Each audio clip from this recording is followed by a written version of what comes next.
Good day, everyone. You're welcome to today's episode of our environmental sustainability series.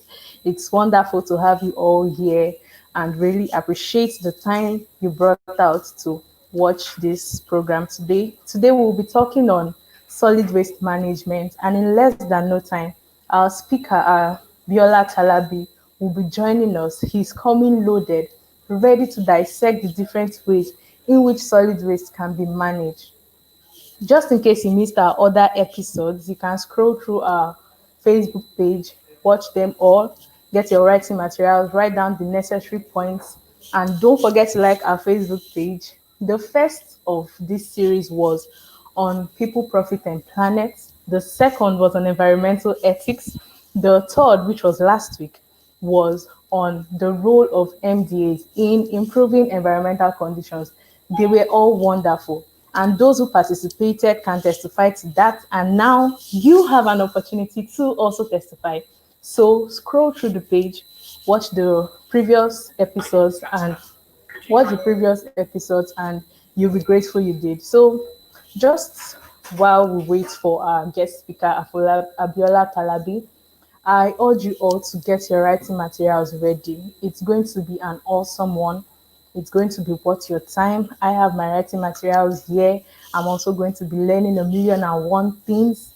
This program is brought to you by the Center for Creative Development Strategies in conjunction with the Embassy of France, Nigeria. So sit back, relax, get your writing materials ready, be ready to learn and learn and learn. And just before I introduce our guest speaker, I would love to introduce the team lead for CCDS, Nancy Hedero, say a few things and also give a little description of who our guest speaker is. Nancy Hedero, the floor is for you. Much, Devara. That was an amazing intro. Thank you so much. And then I want to welcome everyone that has logged on to this just next to this very episode of our environmental sustainability series. My name is Nancy Hedru. I'm the team lead and executive director of the Center for Creative Development Strategies. Our project is actually targeting through local governments in Rivers State, which is the Obiakpo local government, Port Harcourt City local government, and Oyibo local government. And we had titled it Improving the Environmental Conditions in Rivers State through Waste Management Enterprise Development for Women and Youth. It's been an amazing journey, honestly. We are learning every day, we are practicing. I really want you to sit back and enjoy this. Like Deborah had already informed us, this series had started. This should be the third or the fourth series that we're already on. And by next week, we are going to be doing our mega online launch. I'll bring you more information on that later. But for now, I want to quickly hand over to our guest speaker for today. Our guest speaker for today is Mr. Abiola Talabi. He holds a master's degree in environmental technology from the University of Hull, United Kingdom. He's also a licentiate of Chartered Institute of Waste Management in the United Kingdom. Currently, he's working as a project officer for the National Coalition on Gas Flaring and Oil Spills in the Niger Delta. Mr. Abiola Talabi is coming with so much information and experience. He's an experienced field worker. I want you to get your pen and paper ready. You'll be amazed at the amount of information that will be useful to you on this. I want you to also know that Mr. Abiola Talabi has also worked in other areas on this environment. So he's going to come up with a mixture of experience and a mixture of information. Mr. Abiola Talabi, we are so happy to have you on this session. Please, on behalf of Center for Creative Development Strategies, we really welcome you. This program was made possible by the generous funding from the Embassy of France in Nigeria. So please, let's make welcome Mr. Abiola Talabi. Over to you, Mr. Abiola Talabi. We are waiting, we are ready. And all of us, we are actually waiting for you. Thank you very much, Mr. Abiola Talabi. Thank you very much, man, and Mrs. Deborah. Thank for the compliment. I want to thank you for the opportunity and privilege given to me to be a guest speaker on solid waste management and management practices. I won't waste most of our time. I will go straight to the point. For the purpose of today, we are only focusing on solid waste management. Now, we have other aspects of waste management, which is liquid waste, which is more common in industries and like oil company as well. But for today, we talk about solid waste management. So people at before we think solid waste management is just about taking waste from our house and dump it in open dump site. It's more than that. That's why I'm going through this waste management lecture. The waste management is a techniques, technologies, because it involves techniques, technology, practices, and policy that we govern the handling of waste at all stages from production to ultimate disposal. As we are continuing, we get to a stage when I will talk about integrated waste management and life cycle analysis of waste. For us to talk about waste management, we must involve series of techniques and technology and practices and policy. So we look at different techniques, technology, practices, and policy that govern waste management. We now look at composition of waste management from like treatment, recycling, composting, and the final one is landfilling. So what is really waste? Waste is something or thing discarded as worthless, defective, or of no use. The problem here is that what we think is waste in Nigeria may not be waste in Ghana. What it is waste in United Kingdom may not be waste in Nigeria, depending on what we think can be discarded or worthless or defective to us. That's why we talk about recycling, composting, and reuse. Another school of thought believe, according to the Environmental Act in UK 1995, they believe any substances or object which the owner discard or intended to discard is waste. So now let us talk about classification of waste so that we broaden our understanding about how can we classify waste. What are the classification of waste that we have? We have household waste generated from household, from our private accommodation, schools, hospital, camp. This one is based on source. We are classifying this waste based on the source that the waste is coming out from household, from industrial. We have industrial waste from our factory, public transport, electricity, water, sewage. Now we have another one, commercial waste. That one is more commercial than from trade, business, sports, recreation, and entertainment premises. And we have municipal solid waste collected by this municipal premises. Household waste and mostly commercial waste are under this municipal solid waste. What are the municipal policies? That the waste are collected by the local authority or states in a commercial volume before they take it to transfer station or landfill site. So for the purpose of this, I put this one there for us to know that we need data when we are talking about waste or integrated waste management. This data was generated in UK in 2004 to give them actual value of where the source, how many percentage are coming from different sources of waste. We can see from agriculture, mining, sewage, dredging, the percentage are there. But this is not more important to us because this is we are talking about elementary waste management. We move to another classes of waste. Waste classified based on risks. There are some waste that are hazardous, some are inner, some are active. So in handling waste, we need to be very careful in dealing with waste. Not the way we handle the hazardous waste. You cannot handle active waste like that. You cannot handle inert waste like this. Hazardous waste, we need some special equipment because health and safety concern involved. Inert waste as well, we need several stages of handling of all these waste. That's why we say we put it under, classify it under risks. So we have inert waste, uncontaminated earths, excavation. People are doing excavation, soil, bricks, sand, and gravel. They are inert. They don't have much health concern to human being. You can collect it with not serious PPE, protection equipment. But active waste, they are all biodegradable waste. Most of food waste that we generate, the plants, waste from the plant. The reason why they are biodegradable because they degraded continuously. And those are the concern in landfill sites. They generate methane gas, which an element of greenhouse gases, part of the greenhouse gases that causes climate change, global warming. So we need to be careful, even when we are disposing those biodegradable waste, we need to be more careful in handling waste, the end of the waste, because it generates methane gas. And hazardous waste are the waste that is dangerous and difficult to keep, treat, or dispose. And any contains and may contain substances that they are very corrosive, very reactive. When I talk about reactivity of this, we are talking about radioactive elements, which they can cause mutation, carcinogen, and are even cause death. Hazardous waste, they are more infectious, irritants, otherwise harmful to human health. That is according to William 2005. Now, I'll talk about integrated waste management system. We move to integrated waste management system. The integrated waste management system is a practice involved to reduce the waste from source through segregation, in collection, transportation. Even when we are talking about recycling, this is what brings about recycling of materials. Think about recovery, composting, before going to the landfill. And landfill is the last resort of waste management. The waste you cannot recycle, you cannot recover, you cannot compost. That's why we now think about landfilling. That's what the essence of integrated waste management system, bringing all waste treatment together, waste handling procedure together, all the procedure bringing together to manage the waste.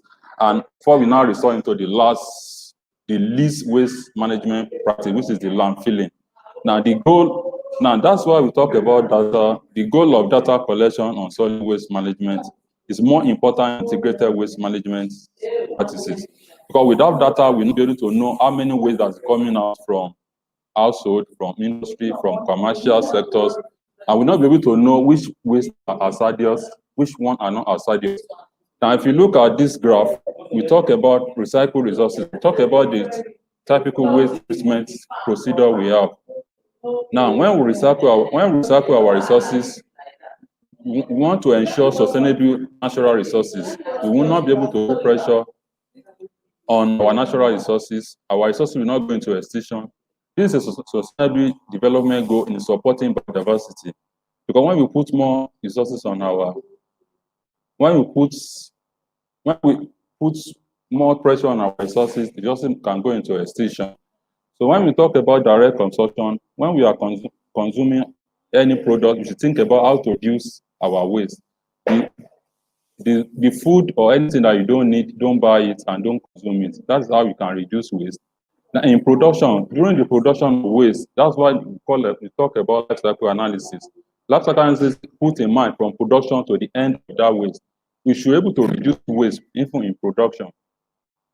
Now, we talk about sustainable consumption. Under consumption, I've talked about sustainable consumption to reduce our waste. Then we thought, even when we are discarding our waste, we should think about the product. Which one can we recycle? Which one can we recover? Then we talk about product and waste. We separate product from waste. Then we talk about reuse. So we need to reuse most of our waste. We will go to waste hierarchy. When we get to waste hierarchy, I will talk more about how to move waste above the hierarchy to minimization level.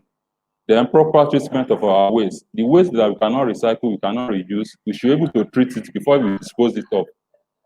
So we have different treatment mechanisms. We have incineration method, we have composting, and we have energy recovery to generate electricity. Those are the all sustainable waste management practices which must embrace. Then, when we now get to the proper waste disposal, we are talking about landfilling. If we want to landfill our waste, landfill must be engineered. Engineering is then that we're able to contain the leachate, the water leachate, should not leach into the environment. We should be able to create a lagoon for water, a pond for our leachate water to go there, and we treat it before we dispose of. Then we talk about landfill gas. We should be able to contain our landfill gas and cage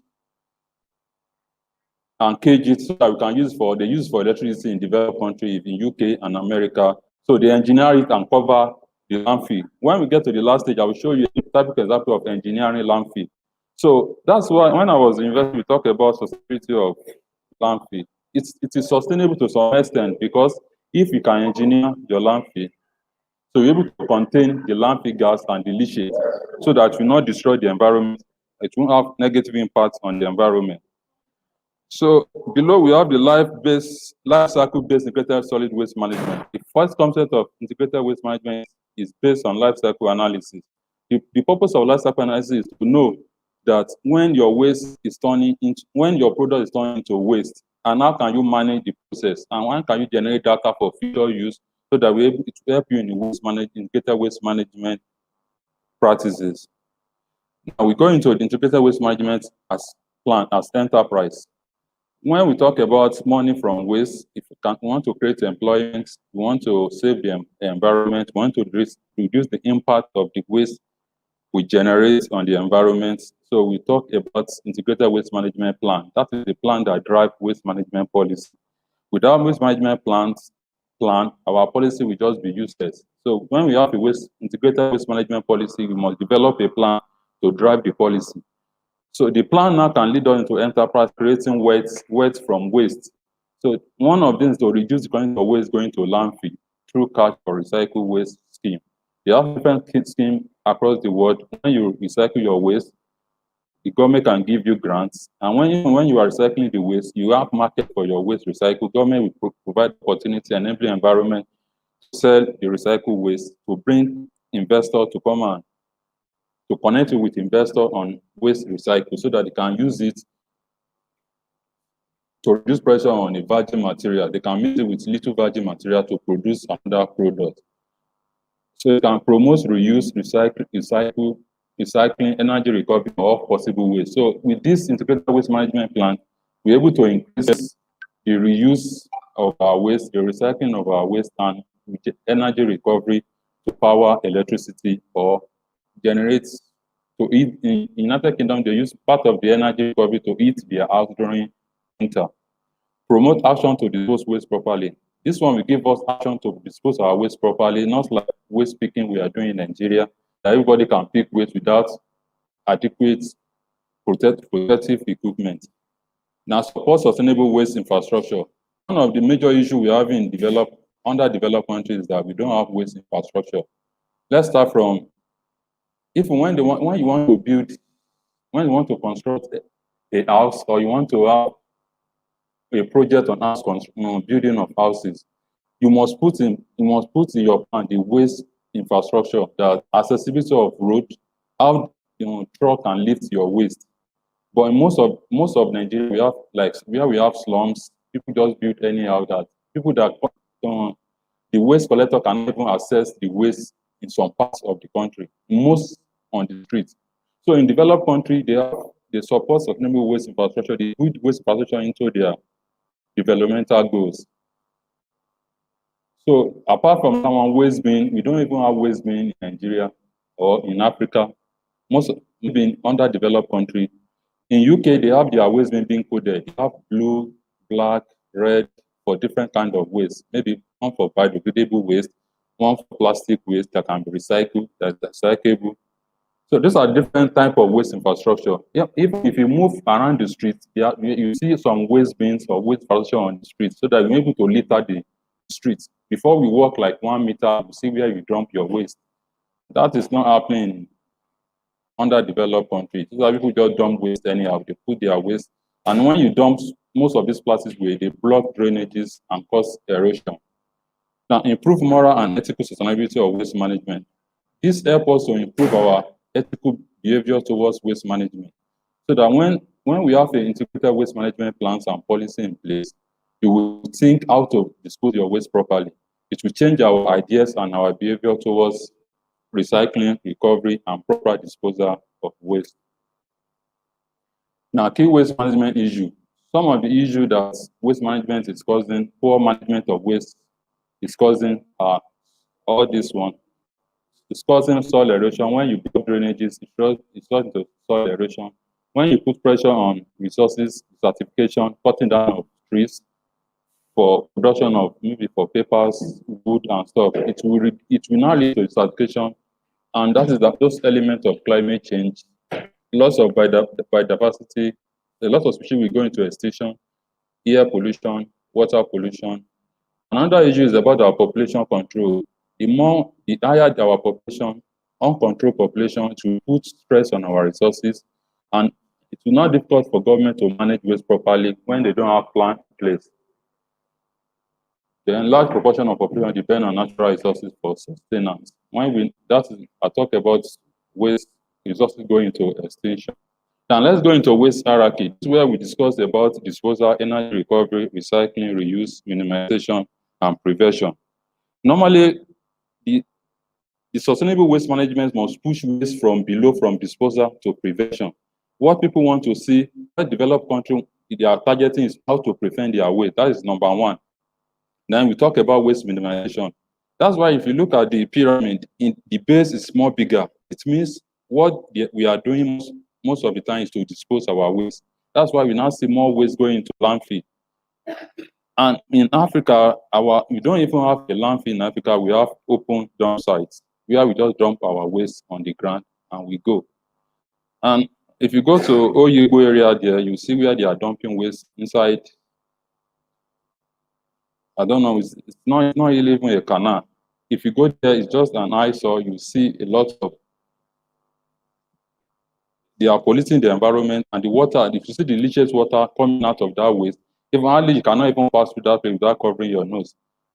Those are the issues in the underdeveloped country where we dump waste openly. But in developed country, they have a method of disposing of their waste inside a landfill, a secure landfill. So if you want to dispose your waste, it must be in a sustainable way.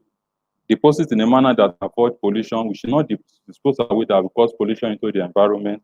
Then when we now go to energy recovery, we convert storage energy to heat and power, to power our house. Then recycling, we talk about recycling, process material from end-of-life product into new product. Then reuse, extend the life of product components. When we use our products, it will extend the product's lifespan. That's the essence of life cycle analysis.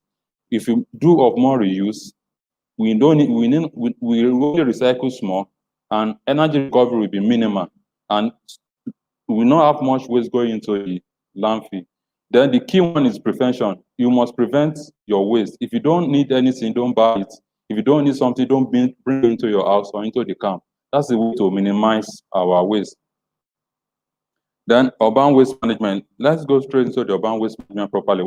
This case scenario is Indian case, because India is more like Nigeria, but they're a little bit advanced than us in population and technology. But they have issue like in Lagos, in Mumbai and Lagos, they're almost the same thing. They have slums. Managing our waste there is very difficult. Now, if you look at urban waste generation rate, they have 200 to 600 grams per capita per day, total 100 million tons per day. On the rise with increased affluence, 10 to 20% of total budget spent on waste. Government there don't spend much on their waste management. They only spend 10 to 20. Maybe in Nigeria, we spend like 5 to 10% on waste management, which is very, very bad. And with that, we cannot achieve anything. Urban local bodies spend approximately 6,000 naira, 12 pounds per ton on solid waste, which is very poor. 6 to 7% on waste collection. Now, you can see that they are collecting waste based on 60 to 70%, but they are not even disposing it in a proper way. When they collect the waste, they dump it in open dump sites, which is not sustainable at all, and they have a negative impact on the environment. 20% on transportation, on logistics, because when you want to collect your waste, you must put logistics into consideration. Transportation of that waste from household, maybe to treatment center, down to the landfill. The cost of transportation is even affecting the waste management in underdeveloped country. Because when there is no adequate transportation, there's no way you can take your waste from household on the streets to dump site. Less than 5% on final disposal.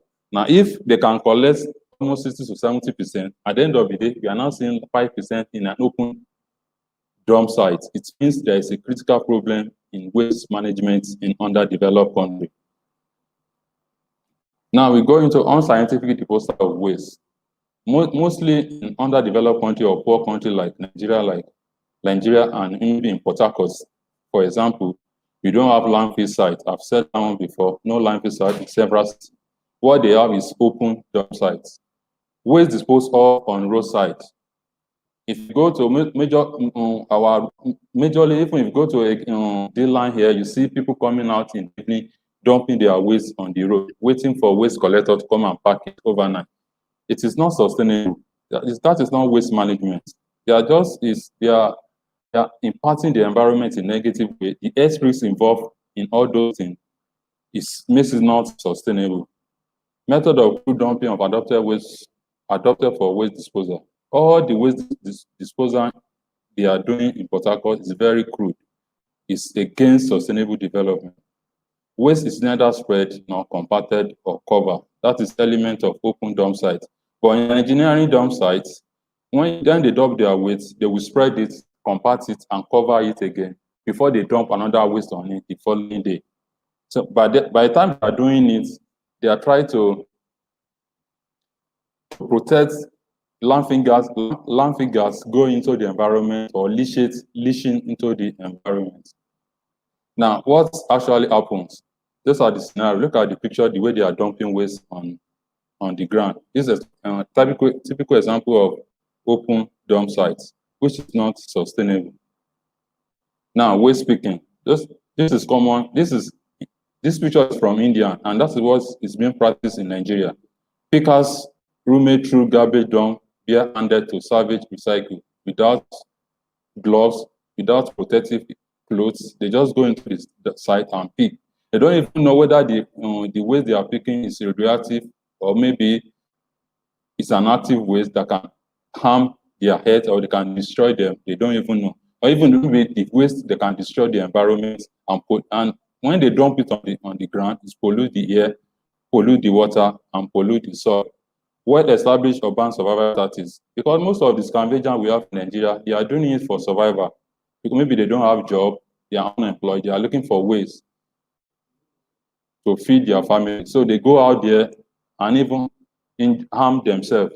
Support 0.5% of the inhabitants of megacity. They are very minimal. If you look at the population of people that are doing waste scavenging in Port Harcourt, you can number them, they are very minimal. Safe city of 10 to 15% of total waste management costs.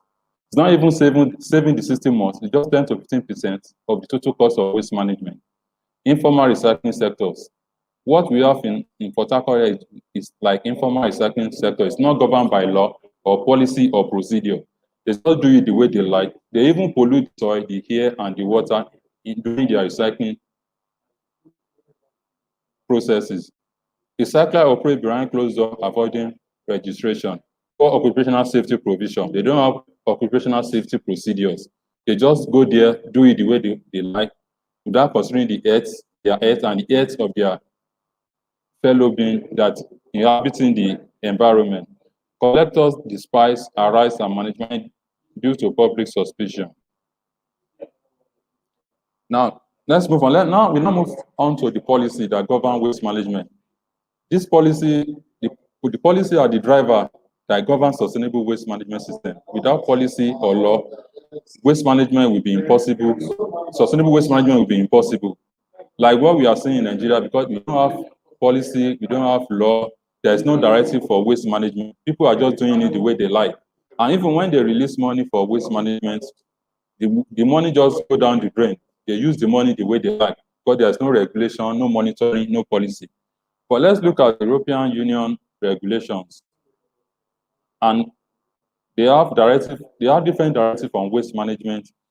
Now, what prompts all this directive is from their commission, European Union Commission, the Parliament. They sat down and formulate the policy. They formulate a series of policy for the effective management of waste, from collection to transportation to treatment to recovery and to disposal. Now, in Nigeria, I think 2 weeks ago, I had in Abuja, they developed a national waste policy for Nigeria, which needs to go through the legislative arms of government for ratification before it can become law. After 60 years in Nigerian system, we are just having a national policy on waste. Now, we have international treaties and directives on waste management. So, I've talked about coding and waste management. In United Kingdom, they have different code for different waste. They have for inert waste, general waste, metal and discarded waste, they have different coding. Those are the standard in waste management. You must have a coding for different kind of waste so that you will know how to handle such waste. You will know which one that need critical handling and which one that need ordinary handling, or which one needs to go to landfill and which one not need to go to landfill, and which type of landfill this one needs to go to. Like hazardous waste, you cannot just dispose hazardous waste in any landfill. It must be more than well engineered, contained, different from biodegradable waste. So this code will give them direction how to dispose the waste, how to treat the waste, and how to recycle your waste. And most hazardous waste cannot be, they are not compostable, you cannot compose them. And most of them, if you want to incinerate them through treatment, it must be under specific conditions and rules so that it won't pollute the air and cause health risk to the people. Now, let's talk about policy and principles. Waste policy and principle. Now, they came out with series of policy and principle in United Kingdom. This example of United Kingdom policy, they have integrated pollution control. This one is just to control the pollution of the air. That when you want to treat your waste or you want to dispose your waste, you must not pollute the environment. Now, they have polluter pay principle. If you pollute the environment, you must pay for it. That's the essence of polluter pay principle. They have producer responsibility. This one is telling us that all producers have responsibility on the waste they generate.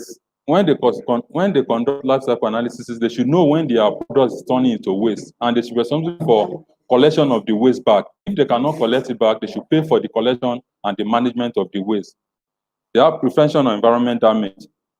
We must put in mind to prevent our environment during consumption and generation of waste. Then where there is scientific doubt, an activity should be prohibited or limited. If there's a doubt about the product we are producing, they should stop the product, or they should prohibit the product. That's the sense of policy and principle of waste management. Then hazardous waste and legislation, legal designation. They have designation for different laws and on waste management.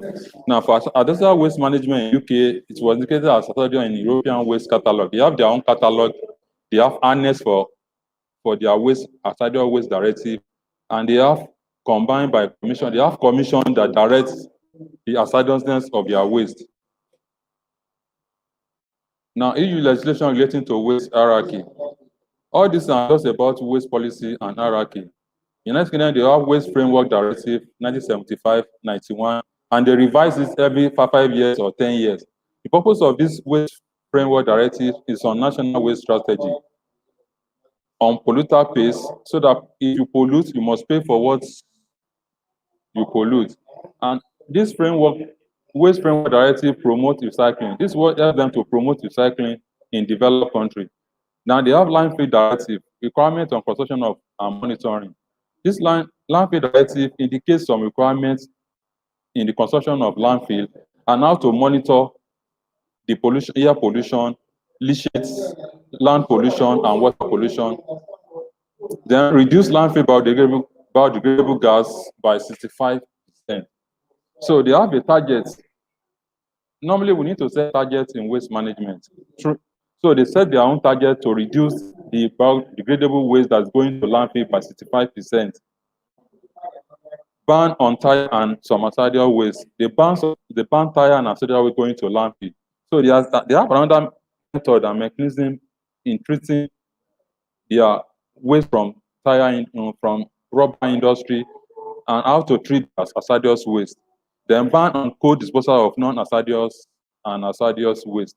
So there is a legend that says that you cannot dispose hazardous and non-hazardous waste together. You must separate them and dispose them separately.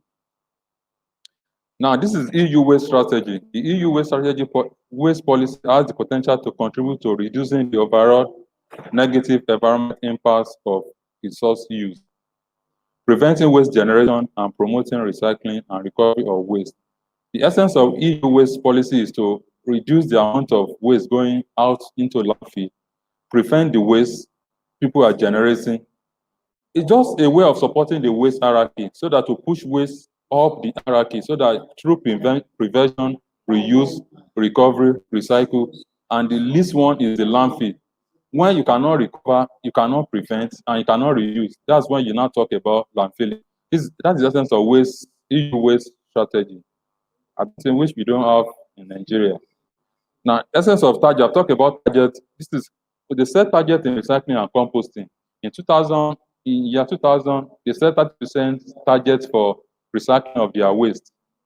In 2007, they increased it. In 2010, they set 40%. In 2015, they increased to 45%. And in 2020, they increased to 50%. It means they want to recycle at least 50% of the waste generated in their country. So they make, from production now through life cycle analysis, what they are trying to do is that most of their products must be recyclable, at least to 95% recyclable.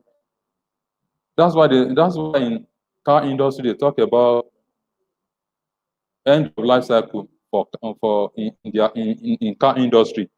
So most of the parts of the cars, 90% of them must be recyclable. So at the end of the day, it will reduce the amount of waste that are going into the landfill. So in waste management, in integrated waste management system, we must set targets so as to achieve a sustainable waste management system. That is the essence of target. Now we go into household cable recycling connection. Now we'll be talking about recycling, the procedure in recycling, the logistic involving recycling.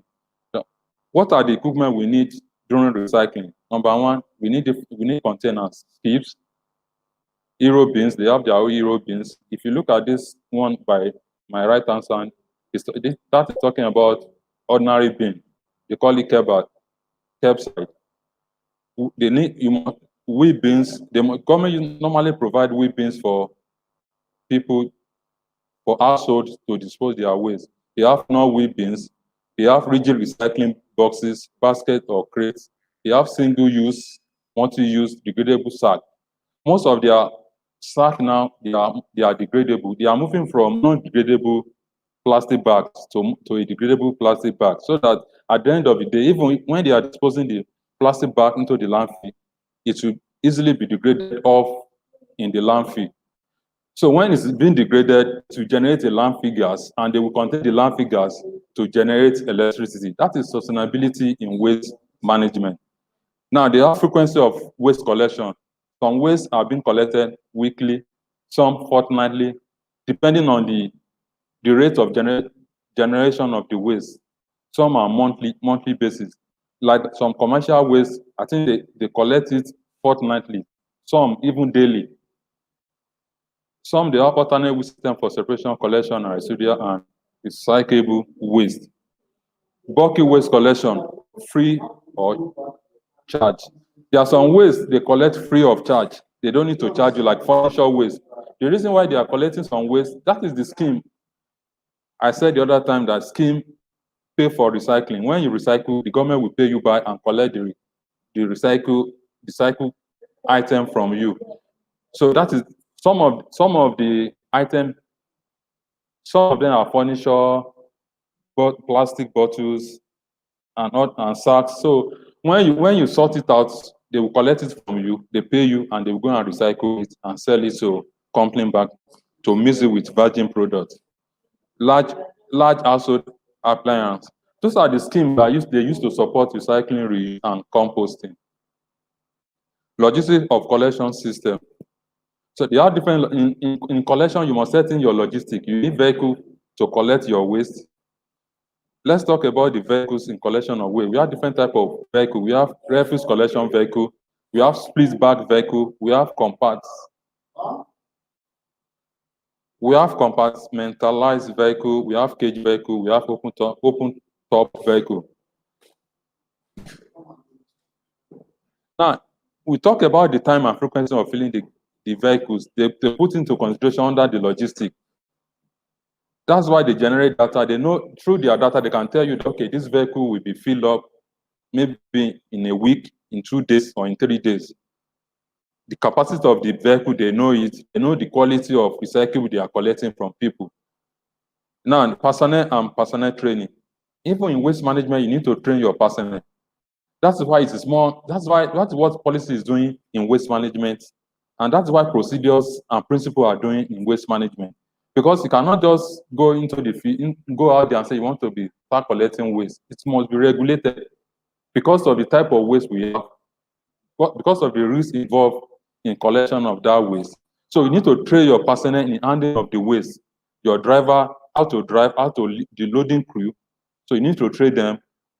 You need to train them as well on health and safety implication of waste collection, so that they will not expose themselves to health risks. Then you need to train them on manual handling. It's part of the health risks, because you need to know, you must know the amount of weight that you can lift up, so that you will not break your back or your bones. Them sharp risks. The purpose of this training is to stop all those sharp risks that people just go there, they want to do waste management, and they're exposing themselves to hazardous waste or radioactive waste. Because in doing waste management, you need to consider the cost, maybe in buying your vehicle, containers, and paying the personnel. Barrier for recycling. A lot of barrier for recycling. For you to have the effective recycling system, you need the cooperation of public and business. You need the public cooperation in the sense that they need to help you to sort the waste. They should not mix the waste together. When waste is being mixed together, recycling will be very, very difficult. Even recovery will be very, very difficult. At the end of the day, they will need to dump the waste into the landfill. And this is not sustainable, and it's against the doctrine of sustainable waste management system. Weak institution, when we have weak institution, they are not up to the task. They don't know what to do in formulating policy, laws, implementing the policy, in monitoring and training of staff. So waste management, recycling will be very difficult to achieve, and sustainable waste management will not be achieved. Lack of waste policies and plan. I've said that one. Sorting of waste. If you cannot sort the waste, there's no way we can recycle effectively. Transportation costs. Some recycling companies, they are going down because of the transportation costs. They cannot afford transportation costs of their waste from the household or from the transfer station to recycling centers. Or maybe they don't have adequate transportation in the town, and the transportation costs will go up, and to meet up is very difficult for them. Product standard. The another issue in recycling is the product standard. If the standard is very low, if the standard is mixed together and you cannot separate the quality standard from the poor standard, that is a great barrier in recycling.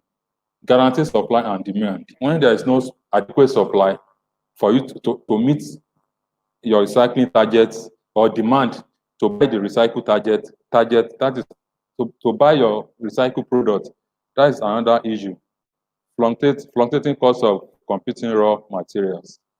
If the cost of the raw materials maybe is high today and low tomorrow, and you are not seeing return for your business for what you are selling, it will discourage you from going into recycling business. Now let's go last to the disposal. That is the least in the waste hierarchy.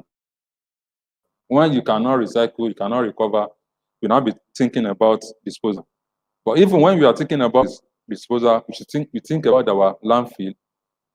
Before we go thinking about landfilling our products, our landfill, we must think about science and technology have a role to play. Science and technology have a role to play in the landfilling of our product. In construction of landfill sites, it must be engineered, and it must meet international standards and best practices. Landfill sites must be properly engineered. Emission must be controlled and treated. I've said this, landfill gas must be controlled and caged, and the leachates from the landfill gas must be treated before disposing into the environment. Now, this is an example of a landfill and leachate lagoon. If you look at my left-hand side, maybe you will see the landfill side there, which is being engineered. If you see this cap, there's a cap on there. That's where the landfill gas is coming out, and they will connect a pipe there and send it to where they will treat the methane, so that they can use it to power electricity or heat the house. And this is the leachate lagoon that comes out of the landfill. It's been treated, and they can use it for irrigation and maybe for other agricultural purposes. That is what we call sustainable waste management, and this is what I said earlier on, that sustainable landfill system. When it's being engineered, and we have a leachate lagoon which is being treated for other purposes, The only thing that is not sustainable about landfill is that it takes more space and land.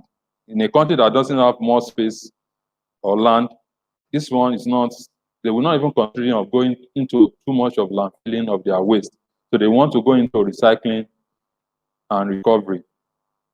Finally, monitoring and remediation of waste sites. In landfilling, I'm talking about landfill. So what they do, even when you have your landfill in place, you must monitor it and remediate your site. If there's any leachate coming out into the site, you must remediate it and contain it.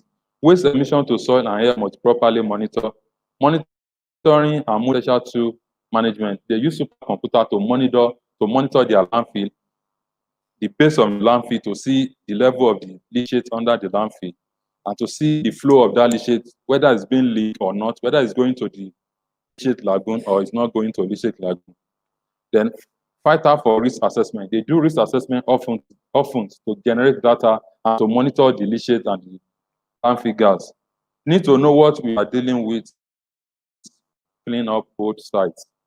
Even when the when the landfill is full, they need to do some assessment. They need to know what they need to do before they close up the site, so that the site will go back to normal. Remote sensing and GRS play vital role in this. So they use remote sensing and GRS to monitor the leachate in monitoring, in the modeling and monitoring.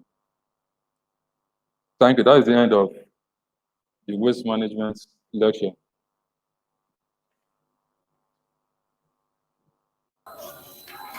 Hello?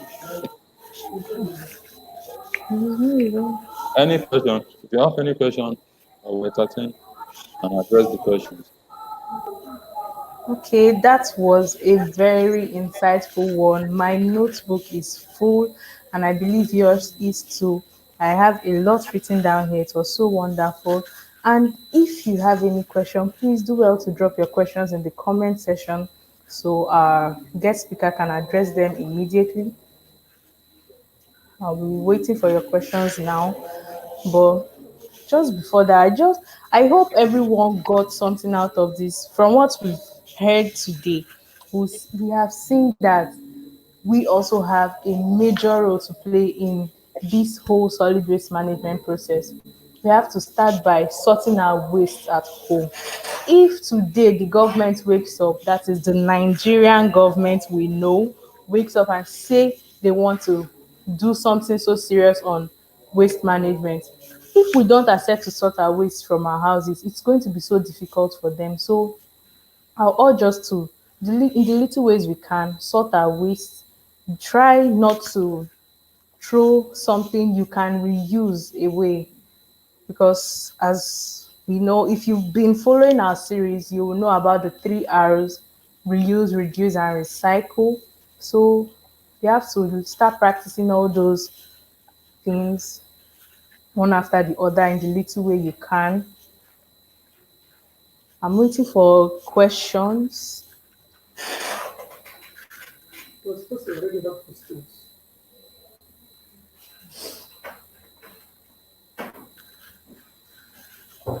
Okay, we have one question here.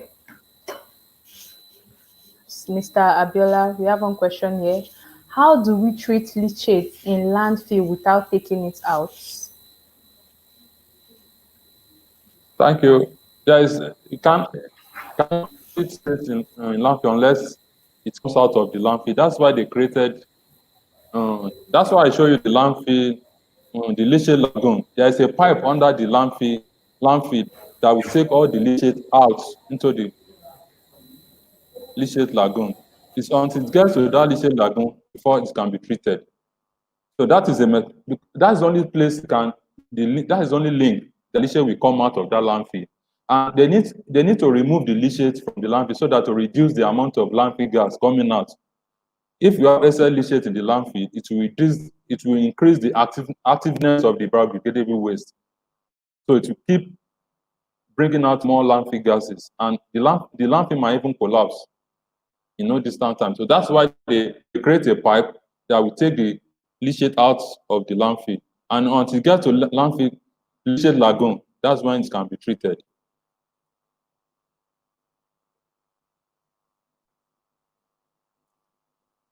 Is that clear?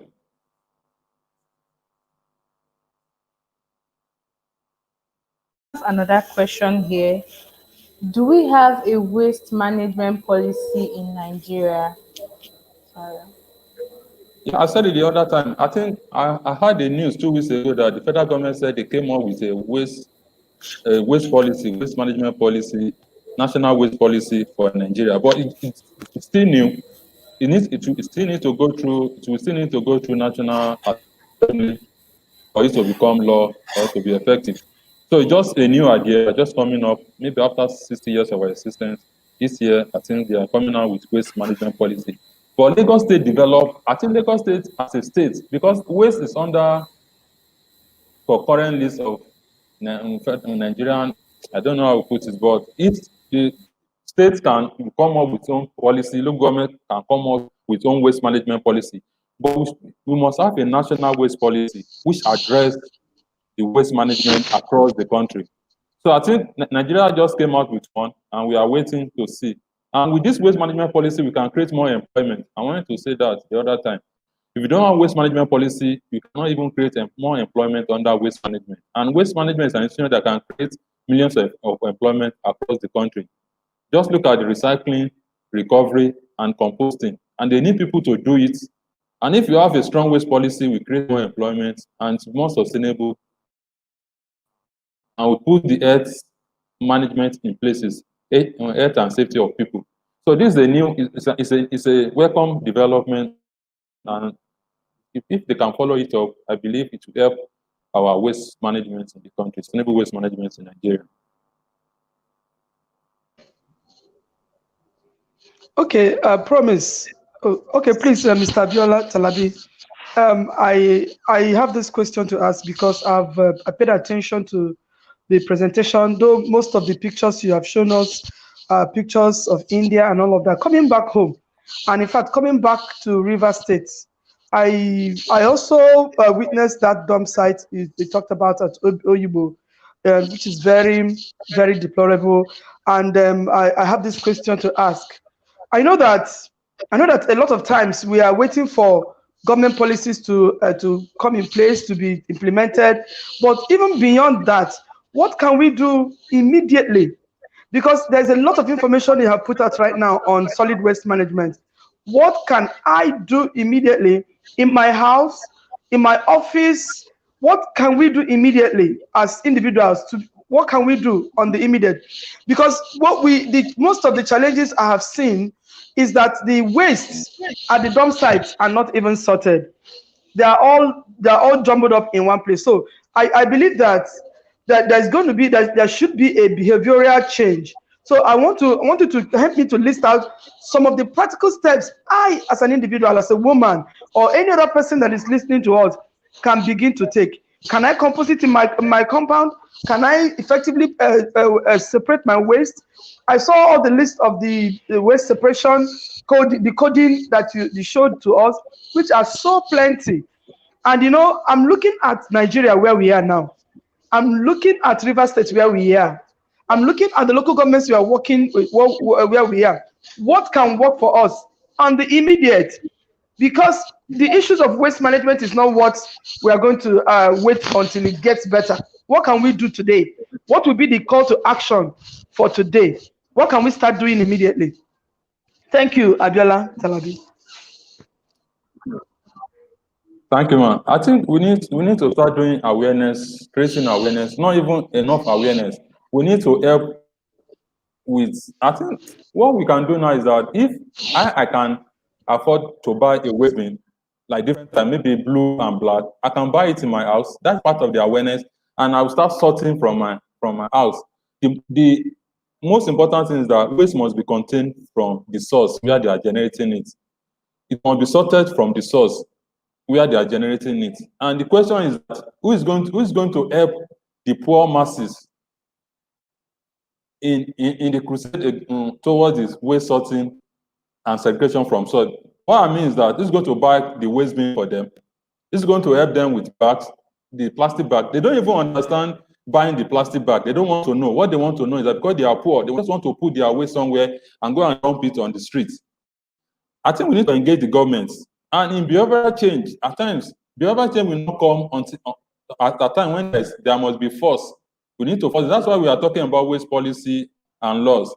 We need to engage the government seriously.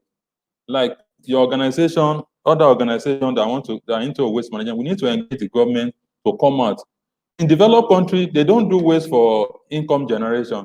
In UK, government put more money into waste through what they collect from tax, and they give waste bin of charge to household. If I know that one of UK, when I was in UK, they brought the waste bin, 2 waste bins into our doorstep, blue and black. So they will not tell you, government will lead. So when they've done that one, it's not very possible for you now to now mix your waste together. Because there will be a fine for it if you mix your waste together. If you keep mixing your waste together, they won't take it. And when they don't take your waste, they will find you, and you will find a way to go and dispose the waste properly. So those are the stages. If we can start from our household, if I have the opportunity to do it, I will start from my household. It's leadership by example. I can create a sorting center in my household.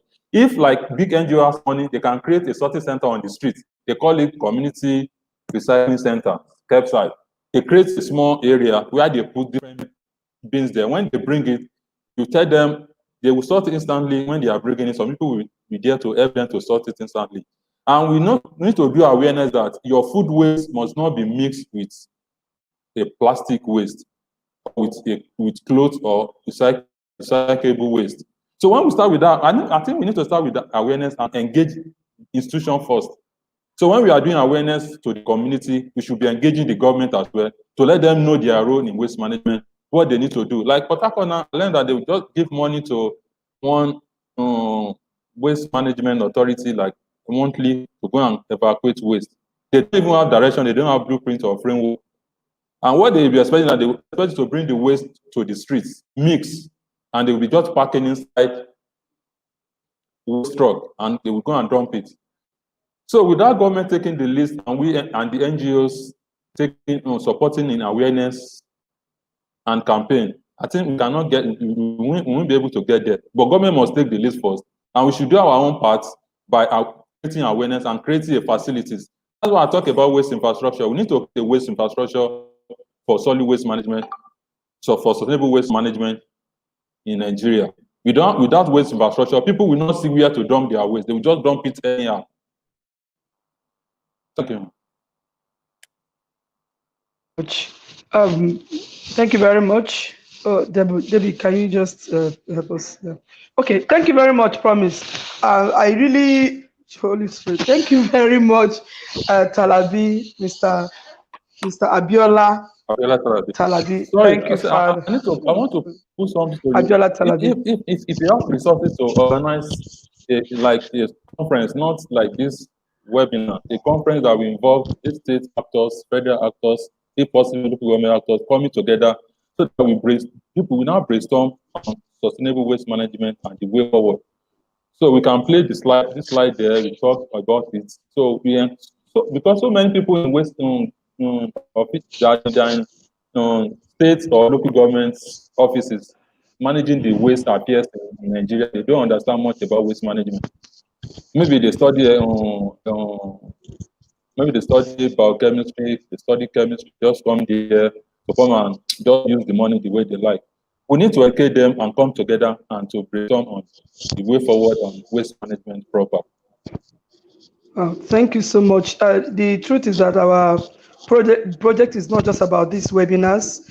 For instance, this very Thursday, the 13th, we are having a stakeholders meeting.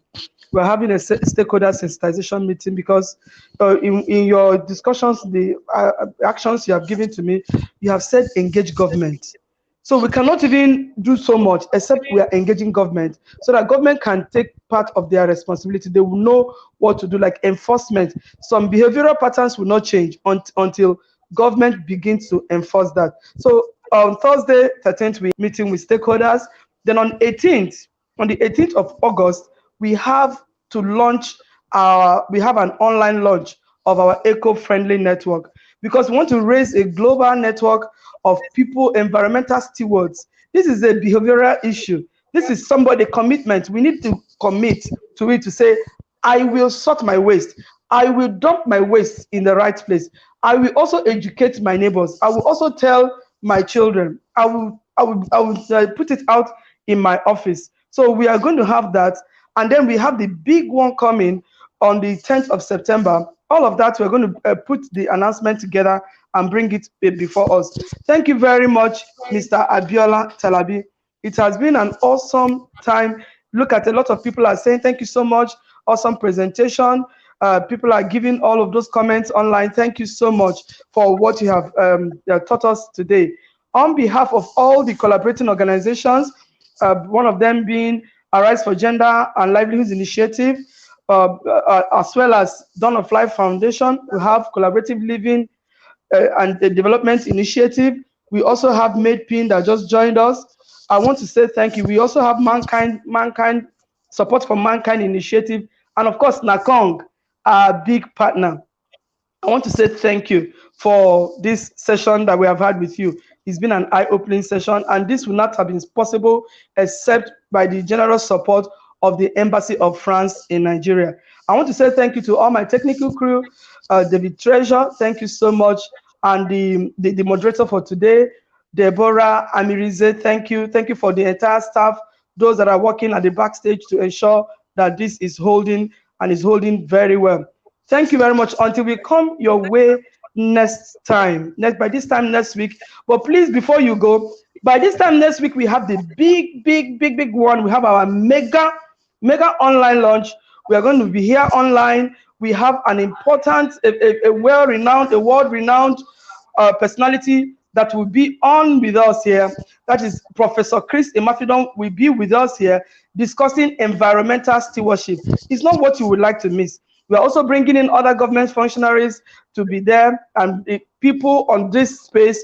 One of our Reverend Father Obi has also agreed to be there from Nagong. It's going to be an interesting time. Please, I want you to ensure that you're there. Thank you again, Abiola Talabi. It's been an awesome time with you.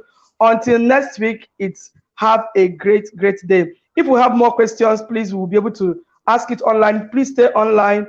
Come on Facebook from time to time. People we keep on asking questions. I'm sure you'll be able to answer it. Thank you very much, and God bless you.